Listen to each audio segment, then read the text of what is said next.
Hey everyone, hope you're having a wonderful summer. We are up to Parshat Balak, and we're going to meet the king of Moab, Balak, as he hires a prophet from amongst the nations, Bilam. And I want to talk, and Bilam's job is to curse the Jewish people, to weaken them, to destroy them perhaps, and ultimately doing so would be a good thing for the Moabite people, as they were terrified of what might happen to them in a confrontation with Am Yisrael. So I want to talk about Bilam, this prophet from amongst the nations whose job was to curse the Jewish people. He ultimately doesn't succeed in this week's Parsha at uttering curses that get through, because every time he tries to curse the Jewish people, a Brachot comes out of his mouth.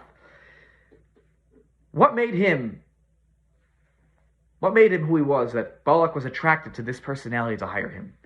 And one of the things that the Gemara identifies about him is that he was able to tap into God's anger. The Gemara describes, had this moment, this rega, this momentary anger every day that was a fraction of a second.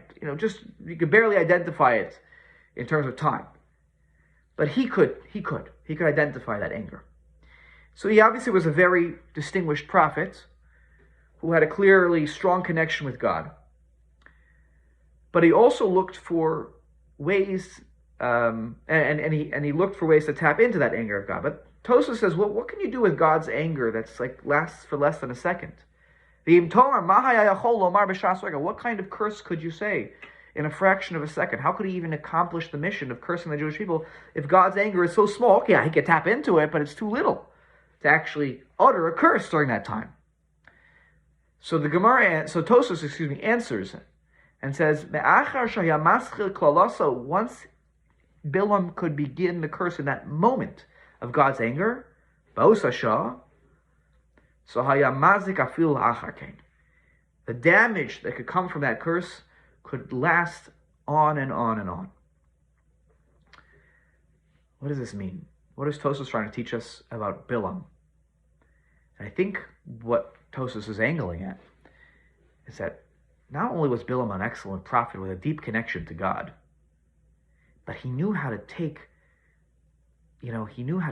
tap into God in that moment of anger and make it so much worse. He could take something negative and make a catastrophe out of it.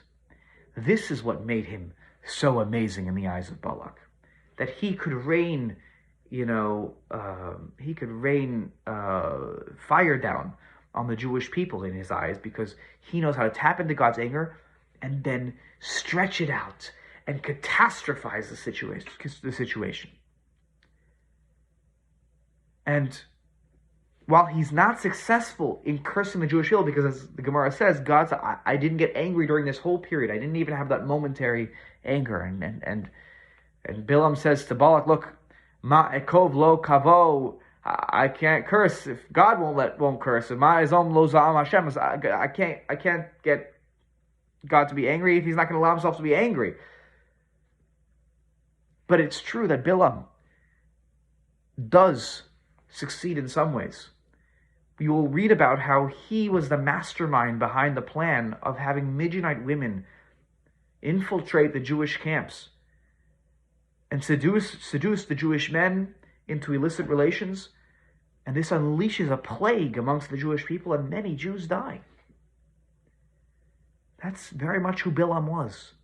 He looked for small ways to create a problem internal in a family, having the Midianite women seduce the man, and he was the master at stretching out in catastrophe, making it a catastrophe. And a plague was ultimately unleashed on the Jewish people by his little plan, tapping into this anger of God and finding a way to really drive a wedge. That's what this really probably, I think, symbolizes, driving a wedge between God and the Jewish people. He was a master at tapping into those kinds of things in life. And what we can learn, I think, from Bilam is really just the opposite. Bilam was the master at life at seeing something negative and making it 10 times worse. How can I maschil klalaso? How can I start this curse and make it worse? We can learn that we could take moments, maschil bebirchoso, to start in a bracha and elongate that bracha and let it continue to go on and on and on. And that when we have moments that are positive in life, moments that are uplifting in life, we can't just leave them behind in that moment.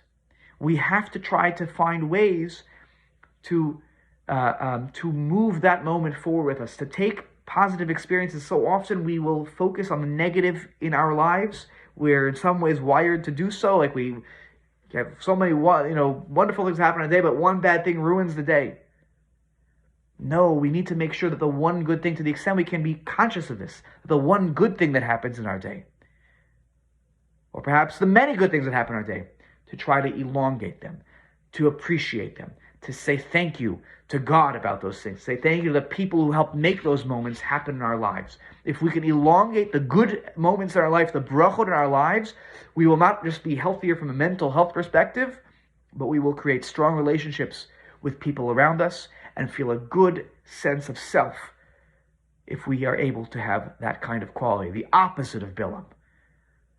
May we all be able to tap into that trait, and may we all be able to see the brachot in our lives and make sure we elongate them and stretch them out and appreciate them for as long as we can. Shabbat Shalom.